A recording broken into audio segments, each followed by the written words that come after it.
Welcome back to Merry Mantles, Day 5, Mantle number 4. Before we get started, if you haven't seen video 1, this guy, you need to go back and watch that because that's where we created the base, the foundation for every other look that we did this week. So go watch that. And for those of you who have seen it, let's get started. Throughout the week, I called this look Contemporary Christmas, but as it came together, it actually felt a little bit more like a snowy Christmas. So it's a little contemporary, a little snowy. It's like a snow temporary. Wait, contempus snow. I don't know. It's snow and it's contemporary and it's my favorite look of the week. So usually I would be standing here showing you our big focal piece of the day, but this sucker is heavy, like super duper heavy. And I love it, but I don't want to hold it. So we stuck it up on the wall already. And here it is up on the wall, our Egon inspired mirror. It was a super affordable project, but like I said, it's super heavy. Probably would use just a lighter weight plywood on the back this time instead of particle board, which who knew? It was 1,000 pounds. I'll link to the blog post where we talked about it, but basically it's the particle board with 15 little square beveled edge mirrors, some thin wood trim, and then some little mirror rosettes where each point crosses. And then we sprayed that all oil rubbed bronze and then attached the mirrors at the end. So super easy project. It's just a little bit heavier than I thought it was gonna be. Beyond that, we've got these stacked frames and a snowshoe. This is what kind of makes this contemporary to me, this stacked effect and seeing all these black lines and pops of white, like the high contrast. Just hit me that you can probably see some raw wood in the reflection. We are working on this wall that I'm facing right now, so ignore it. Just ignore it. And a little bit about these other 3 elements. I got the snowshoe at a flea market here in Alabama, and the snow print, the white Christmas themed snow print, came from Lindsay Letters. Fabulous website, fabulous gal. Love it.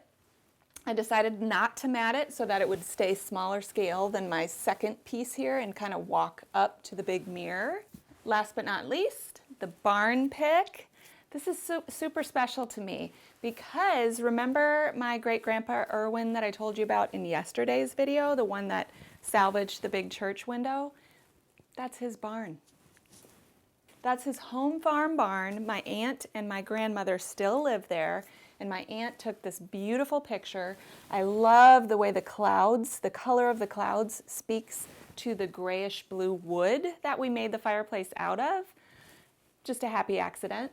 And then also you've got these little pops of black that kind of tie to all the other little pops of black. And another thing I love about the relationship of all 4 of these pieces is because there's kind of this contrast of the ages. It's like you've got this old snowshoe and then this brand new print that's like perfect, and these letters are all crisp and neat, and this is definitely not crisp and neat, this snowshoe.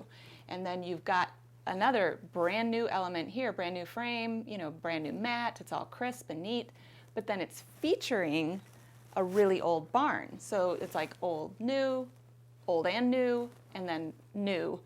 So it just kind of all works together, and that's what I love, is that relationship between the old and the new. Now for this middle section of mantle between my stacks of books, I just sort of placed the candles so that they came down. Then we had a little rise in the middle just to make this all juicy and spectacular. Then it comes down again, and then we rise up again on the corner. Okay, let's talk Garland. It was all inspired by this delicious stuff that I wish they made in barrette form. Isn't it great? I basically took my little floral clipper, clipped off some of the tips, not these guys down in here. We don't want these because they don't have very much snow on them. We clipped off some of the tips and just stuff them in. I might add some more later because I love it. And then nestled down in here, there's some pine cones. So I clipped those off and I stuck those in too. This is delicious to me. May not be for everybody, but bring on the this faux snow for show. I also decked out the garland with some wooden rounds. I just started with this black and white gift wrap that kind of went along with our snowy theme. And I found these wooden discs at Michael's. I just cut out a part of my wrapping paper and kind of eyeballed and felt to feel about where the disc would be centered, and then flipped it over and used a pen to trace out a circle. Then I cut it out. Then I used double stick tape, just a couple of pieces, on my wooden disc to secure my wrapping paper in place.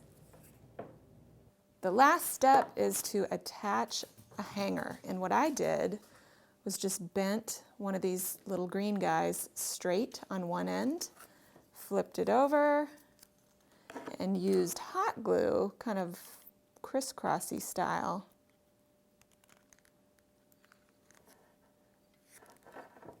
to hold them in place.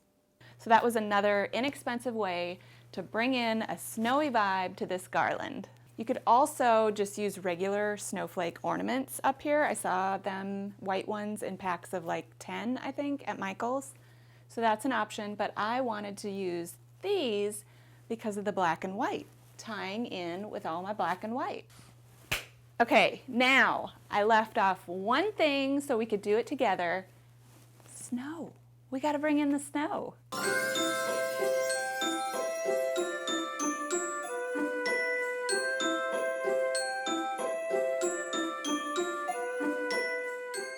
A little tip about the snow, I love to drift it. So I like the way it looks, like it would actually look outside.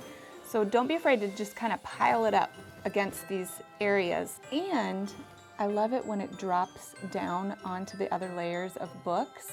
And I love it when there's a little bit on top of some of the ornaments. You don't have to have it all just on the mantle. You can go crazy with this stuff. Ta-da! It's all done. I am a huge fan of this look. And that reminds me, which one is your favorite? Did you like the coastal, the saying sign, the architectural salvage, or are you with me? Is this your jam? All right, y'all, that's it for this series. Thanks so much for joining me here in our little living room every day this week. I gotta go find a Christmas tree. Merry Christmas!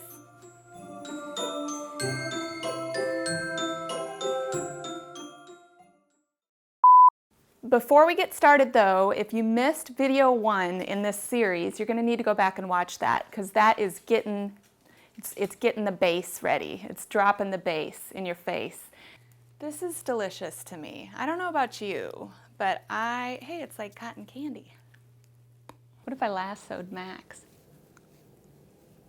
Next, I worked on my little wooden round gift wrap covered snowflakes. Wait, snowflake paper covered wooden rounds. That's it.